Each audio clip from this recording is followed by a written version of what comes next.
nói trong tiếng gầm gừ. Yeah, đời con trai mà.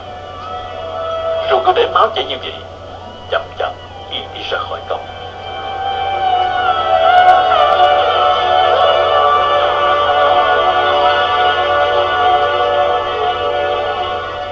Nghĩa đến tôi lấy áo, rồi quay lại phía 12 người lính hô giải tán. Nghĩa đi về phía văn phòng trước cái mồm há hốc của anh.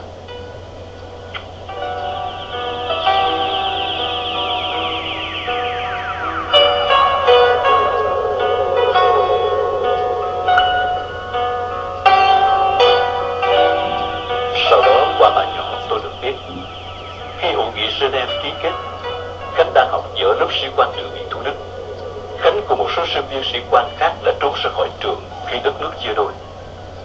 Rồi thì tình hình biến đổi, Khánh muốn trở lại trường, sợ bị ghép vào nội đạo.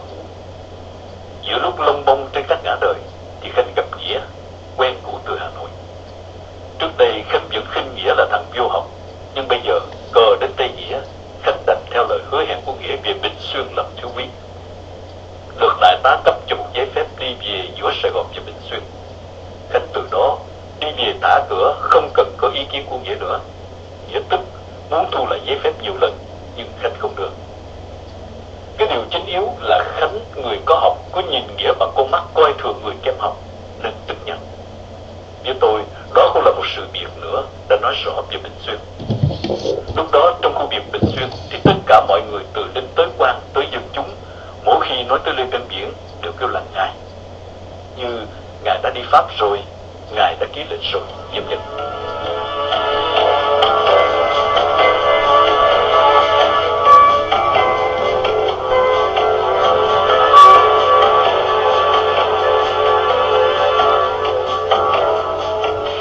Được biết, ở đây thanh toán nhau là chuyện cơm bữa, mạng người ở Bình Xuyên chẳng có giá trị gì. Chính ngay buổi chiều ấy, Nghĩa đã nói thẳng với tôi khi thấy tôi lững lơ không chịu đưa giấy tờ để làm thủ tục. Các anh có tài, chúng tôi rất hoan nghênh và rất cần các anh.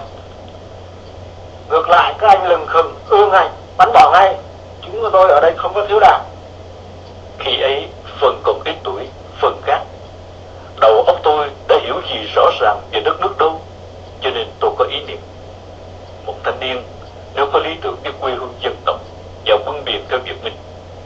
Nếu vì tiền tài việc danh vọng, thì vào lính quốc gia. Còn dứt khoát không thể ở cho Bình Xuyên, tôn thờ cá nhân của Lê Văn Biển, của một đạo quân hổ lốn, coi mạng người sẽ như bèo. Tôi quyết tâm, dù Tuyển và An vừa dỗ dành, vừa đe dọa tôi. Thôi, anh em mình đã vào đây, chúng tao cũng đi theo mày. Bây giờ chúng tao đã đưa giấy tờ rồi, mày hãy ở lại cho có anh em. Đó mày thấy Nghĩa đấy, mày mà để anh ấy ghép thì thật là nguy hiểm. Chúng ta cũng chẳng vui gì. Chúng nó đã đưa hết giấy tờ cho Nghĩa rồi. Phần tôi nói giấy tờ để trong vali. Vài ngày nữa, tôi lên đón luôn sẽ đưa sau.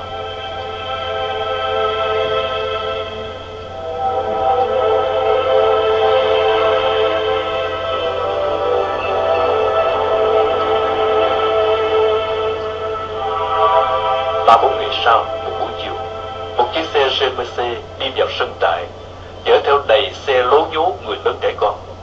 Chúng tôi chạy ra nhìn lên, thì thằng chó chết luôn với cả hai chiếc vali.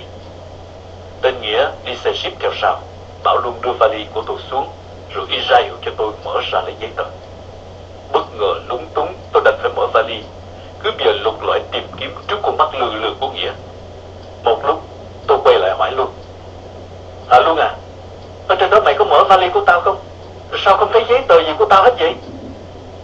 Thấy thái độ của tôi như vậy, Nghĩa nghiêm giọng.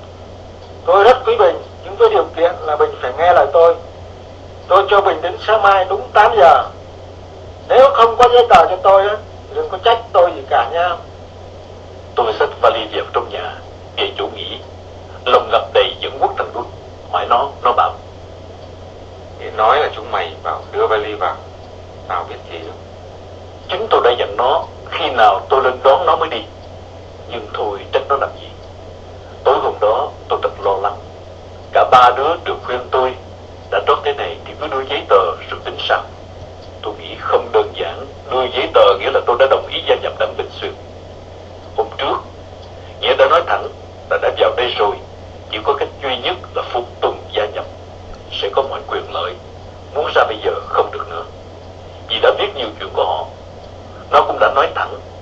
bao nhiêu thằng vào đây rồi trốn đều không thoát. Rồi nó trừng mắt khoa tay trước chúng tôi. Nếu muốn trốn, hãy nhớ kỹ đừng ở Việt Nam nhé. Dù ở đâu Bình Xuyên cũng tìm ra. Có trốn ở ngoại quốc á, đừng có đến nước Pháp. Pháp Bình Xuyên cũng tìm ra thanh toán. Mấy ngày trước, tôi đã lân la trò chuyện với 4 người gác 4 góc trại. Có người nói bên kia con sông này là chợ lớn. Nửa tháng trước đây có bằng chứng một người đang đêm bơi qua sông để trốn sang chợ lớn. Dù bao nhiêu đe dọa, tôi vẫn quyết tâm. Tôi đã mò mẫm và tìm hiểu được về đảng Bình Xuyên này như sau. Xuất thân là một đảng cướp chuyên môn bắt cóc tống tiền những người có máu mặt và cũng biết dây dặn chính quyền cai trị. Nhờ thời thế và khả năng khôn ngoan với thời Pháp thuộc, Viễn đã có hàng trung đoàn quân sĩ tay chân trong địa thế sâu hiểm rừng rác. Pháp không thể tiêu diệt được, đành chiêu hồi và chịu điều kiện là Viễn vẫn ở cuối khu Bình Xuyên và rừng rác. Nhật đảo chánh Pháp cũng không có điều kiện thời gian để tiêu diệt Bình Xuyên, nên vẫn phải chấp nhận để Bình Xuyên ở cuối khu cũ. Nhưng tới Việt Minh, cô hổ mang bành Hồ Chí Minh núp sau chiêu bài độc lập, hạnh phúc, tự do, cách mạng, nhân dân, tổ quốc, vân vân. Những danh từ mới lạ đó có sức hấp dẫn cuốn hút mọi người, nên đã lưu cuốn được Viễn. Viễn lúc đó trong tay có gần 2 trung đoàn với võ khí đầy đủ, đã đi theo tiếng gọi cứu nước của cái gọi là chính quyền cách mạng để chống Pháp. Với Cộng sản thì trước sau tất cả mọi đảng phái, tổ chức cũng như cá nhân phi Cộng sản, dần dần chúng đều tiêu diệt.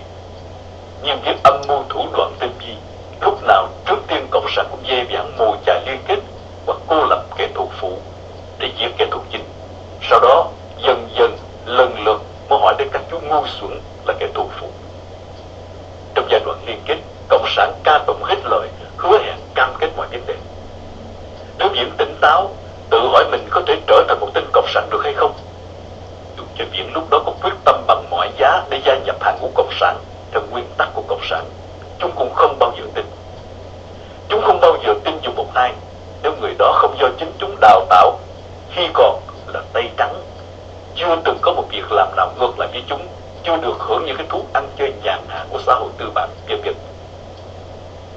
Nói cho cùng, trách Viễn cũng là trách quan, vì cho tới ngày nay, sau gần 40 năm, vẫn còn đầy dẫy những đảng phái, tổ chức, cá nhân, những học giả quyên thâm, những nhà tu lỗ lạc. Thậm chí, ngay cả những quân nhân, tướng tá đã từng vào sinh ra tử, hàng chục năm cầm súng chống cộng, mà vẫn còn mơ hồ với Cộng sản, huống chi là Viễn thời đó.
Cộng sản có bài hát thổi Bình Xuyên, Bình Xuyên, Bình Xuyên quay hùng muôn năm. Nhưng có thể lúc đó kinh nghiệm lãnh đạo của Cộng sản chưa được tinh vi lắm, nên đã để tình huống gây ra một vấn đề. Vào thời đó, trong Nam và Trung có 2 đơn vị nổi tiếng với những chiến công đánh Pháp, là đơn vị của tướng Nguyễn Bình và của tướng Viễn. Lúc đó Cộng sản chỉ có đại tướng Võ Nguyên Giáp mà chưa có trung tướng. Để khích lệ và dụ dỗ, tuy không tuyên bố, nhưng Cộng sản vẫn ngầm để cho Bình và Viễn hiểu mình sẽ là trung tướng với điều kiện có những chiến công diệt Pháp, ai hơn ai. Với đầu óc và bản chất là một tên tướng cướp, lại luôn có một ám ám sát đoàn rành nghề, có thể theo suy lý của Viễn. Viễn cho rằng sở dĩ Bình lập được nhiều chiến công chống Pháp tại vì dưới tay có nhiều người tài. Vậy không có gì bằng một mặt dẫn công đồn hoặc phục kích để đánh Pháp, mặt khác hoàn toàn bí mật cứ tìm những người tài ba dưới quyền của Bình để thủ tiêu. Giai đoạn này bên phía Bình, hết ông tiểu đoàn trưởng này mất tích, lại đến ông tham mưu phó kia biến mất. Tình cờ lắm mới phát hiện xác đã rửa thối trong rừng. Những chiến sĩ thủ túc của những người bị mất tích dần dần đã hiểu chính Bình Xuyên là thủ phạm. Họ căm phẫn tột độ. Đã có một số chứng cứ cụ thể